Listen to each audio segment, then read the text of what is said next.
Hello again. Along with many of you at home, I've been watching a whole lot of Major League Baseball in the playoffs. Specifically, the pitching, because I'm a pitcher. Always has fascinated me why guys make decisions, why guys hit the ball, why guys don't hit the ball, and the playoffs are a different beast, as you probably hear a lot. So I have some main thoughts, some things that I thought you might find interesting, some theories that I think are different about the playoffs than the regular season, and a couple of things that are bothering the hell out of me. Guys, don't forget to subscribe to the Substack to get your newsletter, and also, in the future, get all videos without ads. Additionally, subscribe to the second channel.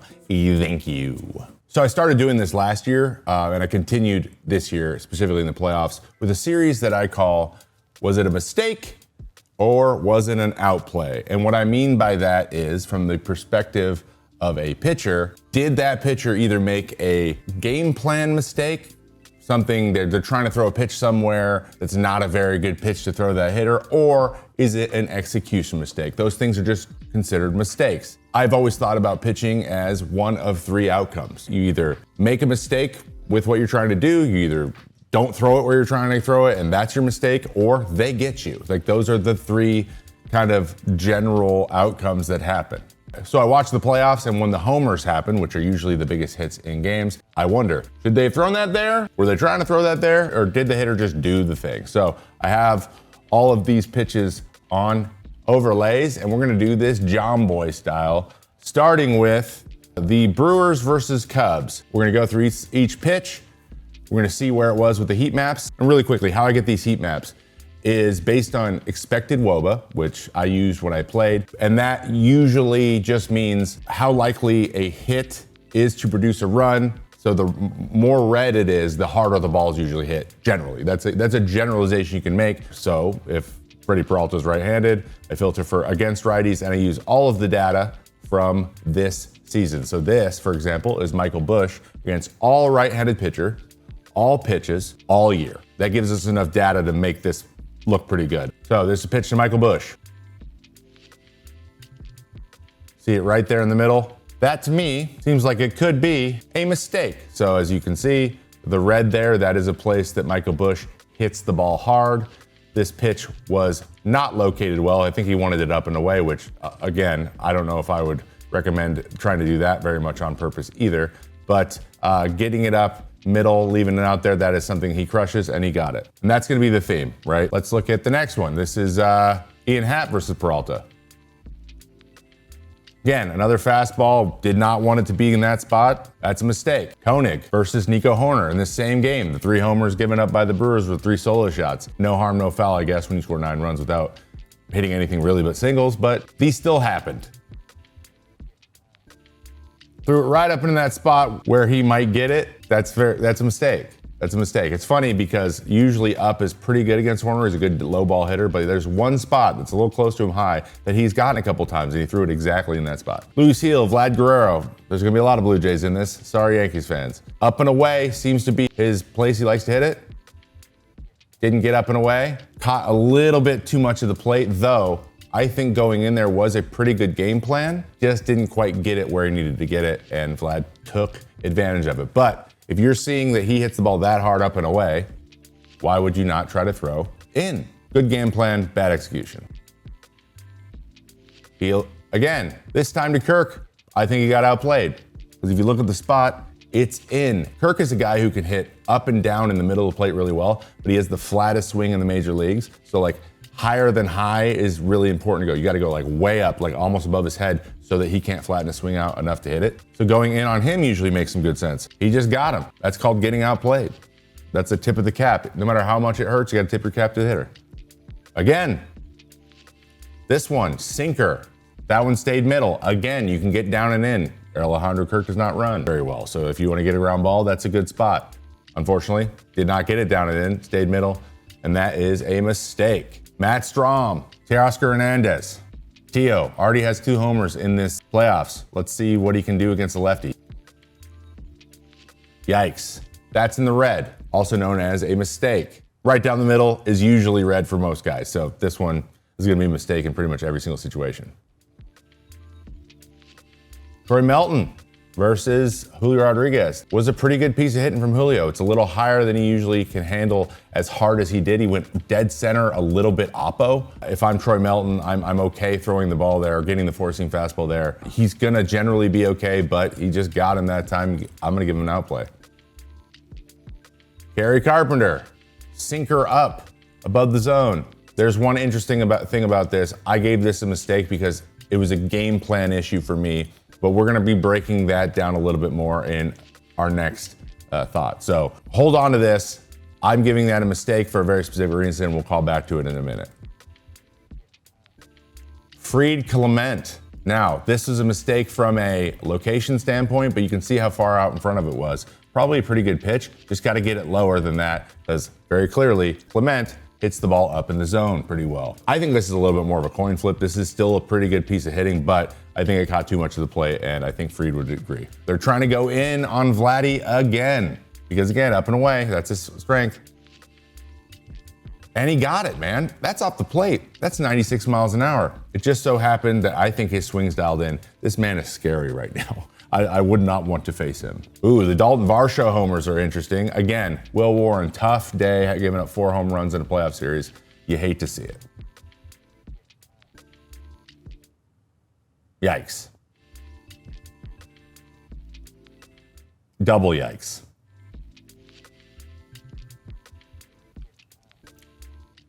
Triple yikes. Like what, there's nothing you can do with this. Dalton Varsho, very clearly, as you can tell, all this blue at the top, he's a low ball hitter. So if you're gonna throw a breaking ball, you just have to bounce it. That said, when you throw a pitch here, you can reasonably expect that he's not gonna hit a homer. So that was low. This is just a good piece of hitting from Varsho. You just got outplayed, my man. Ooh, Scooble Polanco. That's middle, and that's a mistake. I mean, again, right down the middle. Polanco, much more pop right-handed than left. This is his chance to hit a homer, but you just expected Scooble to not make many mistakes. And he ended up making another mistake to the same guy. Tried to go fastball in, caught too much plate. Again, right into the red zone, big bopping homer. Now that's all very interesting to me because preparing for playoff games is supposed to be the same as the season, but it's more and more important now because every home run hit, like there's just less hits, right? And giving up homers is even more punishing than it would be in the regular season. As someone who struggled with that and was a reliever as well, me giving up homers was even worse. So like I'm constantly thinking about how to not give up the most damage. You can make them string hits together. That is kind of the chess match that then becomes the playoffs because everything's so heightened and stringing hits together is harder to do because one, the best pitchers are usually pitching most of the innings. And two, the pressure, right? You're tighter. When you're tighter and clenched, I think that bothers hitters more than it bothers pitchers in general. That leads me to thought number 2. I think that the pace of play that has been implemented with the pitch clock and the pitch comm benefits pitchers more than it does hitters in the playoffs, exacerbating that problem of there being less hits. I think when the crowd is loud and the pressure is up, if a hitter can ice a pitcher, pitchers need to be so fine to not make a lot of mistakes. And if you want to coax a pitcher into making a lot of more mistakes, time would be more on your side. Now, if there's a rhythm getting going because the clock is by all effects creating a rhythm and a pitcher is dialed in and has their best stuff and running off a lot of adrenaline and they're working quickly, hitters are gonna have to get in and out of the box super fast, and it's hard to put pressure on a pitcher that is dialed in. So like putting the brakes on that is harder now than it was in the past, right? You want to let pitchers make mistakes. I've seen a couple games now in these playoffs where the hitting team, the visiting team came in and they're facing a rookie like Troy Melton, for example, and they come out swinging, right? He gets 2 quick outs and 3 pitches to start the game, and he's already possibly entering that rhythm. Instead of letting him be afraid, letting him feel the pressure at the beginning of the game and see how a rookie is going to handle the pressure, you can almost let them off the hook when you get them in a rhythm quickly, and the clock tends to help with that on the pitcher side. Of course, we've seen it a couple times too, especially in the New York versus Toronto game, that it can work the other way as well. If the pitcher's not dialed in, you can't slow things down either. So I think that's why we're seeing these like either 3-2 games or 15-10 like those are the two outcomes that we've had so far. It was just something I noticed that was interesting. You can kind of feel the momentum shift one way or the other based on whether or not the pitcher is in a rhythm, and the clock helps with that.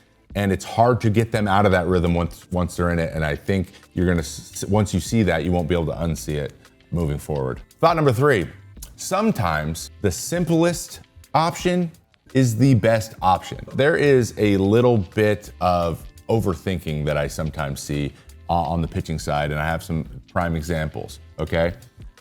There is oftentimes a pitch that a hitter, even the best hitters in lineups, handle the best. Like, it's almost like not worth taking the chance of throwing them that type of pitch because they are so good at hitting it. So the first example, I noticed it in the Detroit Tigers versus Cleveland series, was Gavin Williams throwing Riley Green curveballs. This is Riley Green against curveballs, okay? Right here. This is his expected WOBA. These are where he hits curveballs the best. And there's a little bit below the zone here, which tells you a lot about how he swings. He just so happens to have the steepest swing in the major leagues, meaning the biggest uppercut. He literally looks like he's hitting a golf ball when he swings. That is his natural bat path. So a conclusion you can draw from that is that the ball going straight down is going to possibly move into his bat path. And if he sees that break, he can adjust down really well because it's natural for him. When should you throw him a curveball? Almost always with 2 strikes, okay? You want to bounce the thing because you want him to think he can hit it, and he can't. He does swing and miss a lot of curveballs. What I'm seeing is guys flipping over curveballs in the middle or the early counts to try to get a strike from him. That's a pitch he loves to hit. Breaking balls in general from righties are pitches he likes to hit because he's a down and in hitter. He hits every pitch here, down and in, really, really well. What I saw was George Kirby flip him an 0-1 curveball, okay? This is how he does against all pitch types. He has a 982 against curveballs, and he has a 1297, this is OPS obviously, against sliders. So like breaking balls to him in general, what he likes to hit. He struggles with fastballs up because why? His bat path is so steep. Like it's hard to get to this pitch when you swing like this. That bears out down here. So we're making decisions to throw him a pitch that he hits well, and you're throwing it in a count where you're trying to throw it in the strike zone. Those two things combined are drastically increasing the chances that you get hurt on that pitch. That leaves me scratching my head quite a bit. And George does this a little bit. I think sometimes George gets a little bit cute. I think he tries to like over pitch when he doesn't need to. And the big example is him versus Kerry Carpenter. Kerry Carpenter crushes sinkers, especially from righties. Let me show you. This is sinkers right here. This is Kerry Carpenter. This is only regular season. This is his expected WOBA against sinkers. Look how much of those are up in the zone. George Kirby was just pumping this guy sinkers all day. Why? This is his damage against sinkers in the regular season. 1717 OPS against sinkers with an over 1,000 slugging percentage. Bro, your sinker is now off the table against him. It's okay, you throw 6 pitches. I'm so confused because he throws a 4-seam, he throws a sinker, he throws a slider, he throws a sweeper, he throws a splitter, he throws a changeup, he even threw a knuckleball once. Like the guy has lots of pitches, you don't have to throw them all to everybody. Knowing this and seeing this, if I saw these two things and I threw a sinker, I'd be like, you know what, maybe we don't throw a sinker to Kerry Carpenter. Maybe that's something we don't do today. But here's the at-bat, which ended up being the 2-run home run that put the Mariners behind in game 1 of the DS, okay? Here's the at-bat from Kirby to do Kerry Carpenter, okay? First pitch, slider down and in, goes for it, leaves a little middle. Now we're 0-1. Now it's important to mention this too. George had thrown a bunch of sinkers, trying to aim up and in and letting it run back up middle a couple times in the earlier at-bats, and Carpenter didn't handle them very well, swung and missed a few times. So there's some confidence in that pitch. That said, it still moves in a way that Kerry Carpenter can naturally get. And basically Kerry Carpenter's in there to hit a homer off a righty. That's why he's there. You're still playing with fire, and you'll see what I mean here. So then he goes sinker up and in again, tries to go to the well again. Gets a generous call. So now he's feeling good that he hit that spot and froze Kerry Carpenter. Kerry Carpenter does not like that very much. We are 0-2, and what does he go to? The same pitch again. Tried to freeze him. tried to get him to back out and take it. But now he has thrown this pitch so many times that the freeze is off the table. Okay, you've thrown it twice in a row too, one of which was a call that was generous. So you're not gonna be able to freeze a guy up and in. Sinkers generally move back towards the middle of the plate, so they tend to get back on them. Like, they don't get swung and missed at that much. If you wanna swing and miss up there, you throw a four seam that stays on plane a little bit more and guys swing under it, trying to pull their hands in. That's what you're looking for if you wanna swing and miss. If you want a take for a freeze, you try to throw that one that comes back. It's called front dooring them. When you're 1-2 and you just threw that pitch twice, one of which was the front door that you were going for, you're not gonna freeze the guy. He's seen the pitch twice. He knows that when a pitch goes here, it's gonna come back. Like, you're not gonna be able to freeze him because nothing else has gotten him off of that. So what happens? George goes for it again.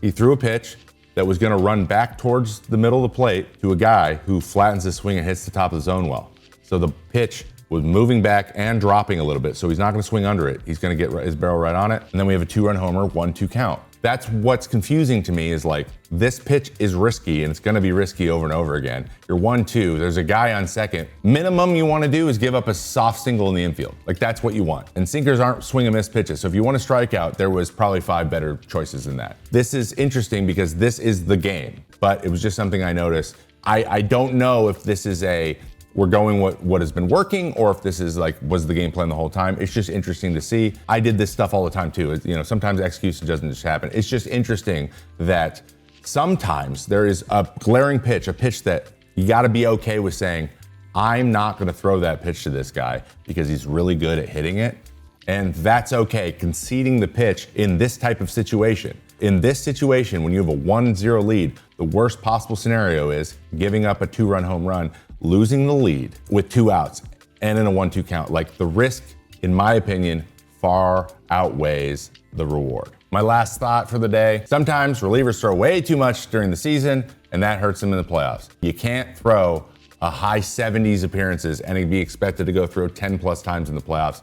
You simply won't be able to be sharp enough to do it. I think it happened again with the Cleveland Guardians, specifically Hunter Gaddis, who tried to throw game 3 of the wild card series, and his stuff was just diminished in that last outing, which bit him. He couldn't get anybody out, and it was tough to watch. And I remember this happening the same way last year. So this is Hunter Gaddis' usage this year, okay? In the last 2 years, he has thrown 162 times. That is an average of 81 appearances both times. To put that in perspective, Eddie Guardado had the nickname Everyday Eddie. He threw 83 times once. He threw over 80 times one time, and he got that nickname. And Hunter Gaddis has done it 2 years in a row. Half of the games for 2 complete years. He's been very good, but this is absolutely wearing your pitcher out. In 2025, he threw 73 times in the regular season, and then all 3 playoff games. In 2024, he threw 78 times during the season, and he threw 8 times, and they only got to the NLCS. Had he gone to the World Series, he would have thrown probably in 4 or 5 of those games. He would have thrown 12 to 13 more times that year. That would have taken him to over 90 appearances on a year. This guy is 27 years old. So if you want him to be able to pitch 10 years in the major leagues, this is not the way you're going to do it. Even if he stays healthy, his stuff will start to diminish. He will be less effective. And I don't know if this is yes sir, may I have another type of situation, just a good soldier saying, give me the ball, I'm a gamer, because there needs to be kind of a guideline for limits here. And I think that the Guardians especially use their bullpen a lot. A lot of guys over 70 appearances. And what I found is mid to high 60s generally is usually a good sweet spot for your guys who are non-closers. It's very important that you keep those guys as fresh as you can in order to be successful in the playoffs. I understand the Guardians came back from a crazy deficit just to take the division. They didn't even know if they're gonna make the playoffs, so you might as well use the guys. Like, they couldn't really plan it this year, but last year they could have. They won the division and won it pretty much all year, right?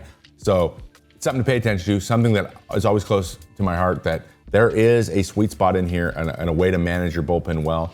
And it's very important that you have at least 5 to 6 guys that can handle leverage going into the playoffs. So just something that bothers me, and I hate it, but it is the way of the road and the way of the game, and we just gotta like roll with it, I guess. Don't forget to like and subscribe.